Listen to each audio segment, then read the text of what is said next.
Citoyenne Capet, le salut public vous ordonne de faire vos adieux à votre fils et de nous le confier immédiatement. Vous le confiez?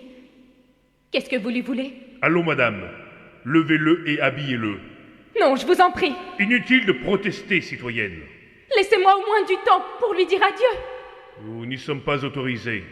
Quelques minutes. Pour le salut public, nous n'avons cédé sur rien. Nous avons juste été retardés pour nous rendre au temple. Est-ce bien clair? Mettez à profit ce retard, madame.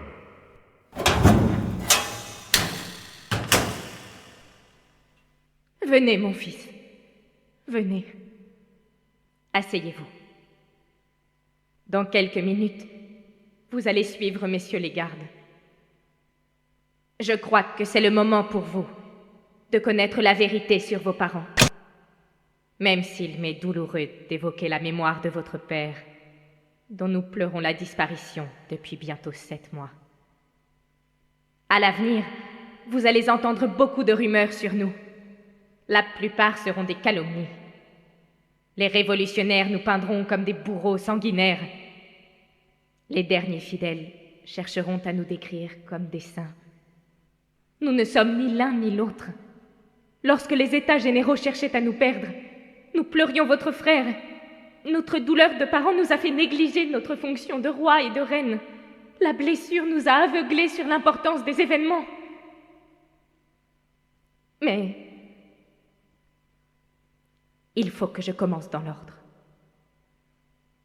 Rassurez-vous, je ne vais pas vous faire un cours d'histoire. Je sais que vous êtes comme moi. Vous avez la tête légère et n'aimez pas beaucoup les leçons. De l'immense palais impérial de Schönbrunn à cette ridicule cellule du temple. Je vais vous raconter avec sincérité ce que j'ai vécu. Moi, la petite archiduchesse Maria Antonia, Josepha Johanna, devenue reine de France, sous le nom de Marie-Antoinette.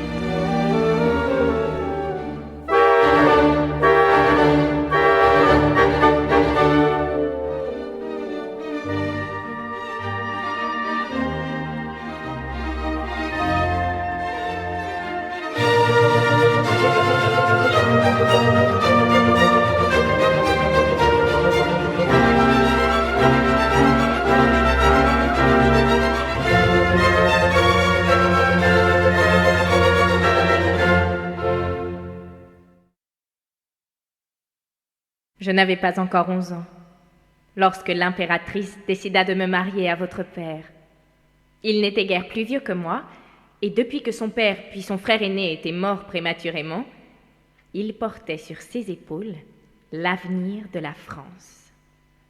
Louis était désormais le successeur de son grand-père, le roi Louis XV, et j'allais, par ce mariage, devenir reine de France.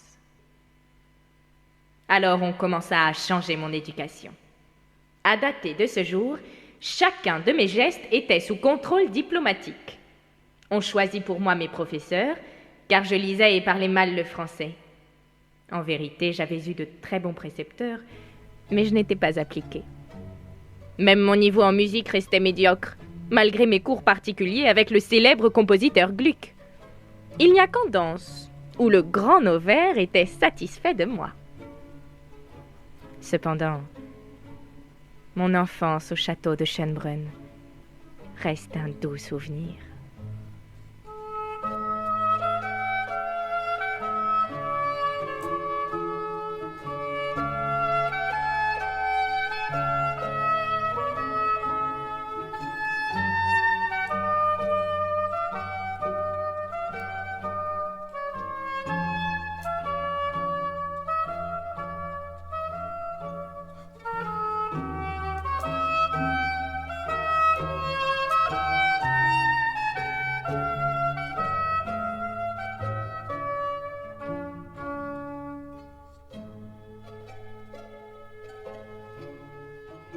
Tout bascula pour moi lorsque j'avais 15 ans, à Pâques 1770.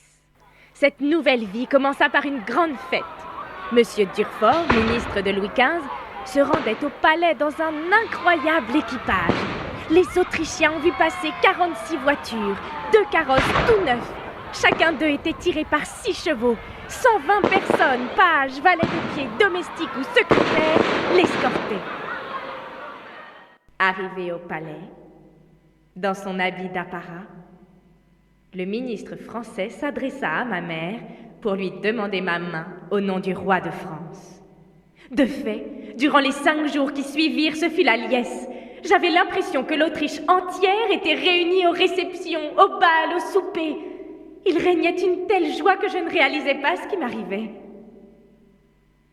C'est seulement le matin où ma mère me dit adieu que je compris en montant dans le carrosse français que je ne reverrais plus jamais mon pays, le palais de mon enfance.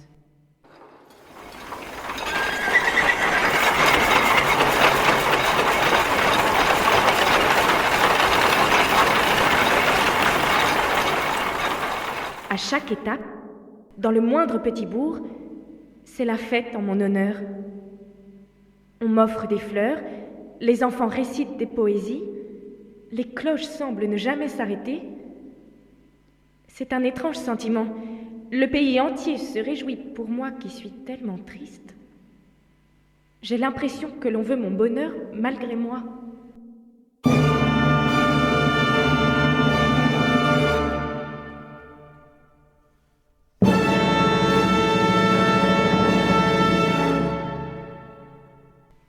Après 24 jours de voyage, j'arrive dans un pavillon, construit exactement à cheval sur la frontière entre l'Allemagne et la France. J'entre dans la première pièce, côté autrichien, en présence d'une partie de mon équipage. On me demande d'ôter tout ce que je possède d'autrichien. Habits, bijoux, accessoires et même ma langue maternelle. Autour de moi, tout le monde a l'air si sérieux. J'aurais besoin que l'on me rassure, que l'on me console. Mais je ne suis pas la première princesse à vivre cela et il y en aura d'autres. C'est le protocole. Je me fiche bien du protocole et je ne peux retenir de grosses larmes. On me presse d'enfiler mes nouveaux habits français. La cérémonie est minutieusement réglée, seconde par seconde. Pas de temps pour les pleurs, pas de temps pour du réconfort. On me pousse dans la partie française. J'aperçois de nouvelles têtes. Nous espérons que vous avez apprécié cet aperçu. Pour continuer à écouter ce livre audio sur Google Play Livres, utilisez le lien dans la description de la vidéo.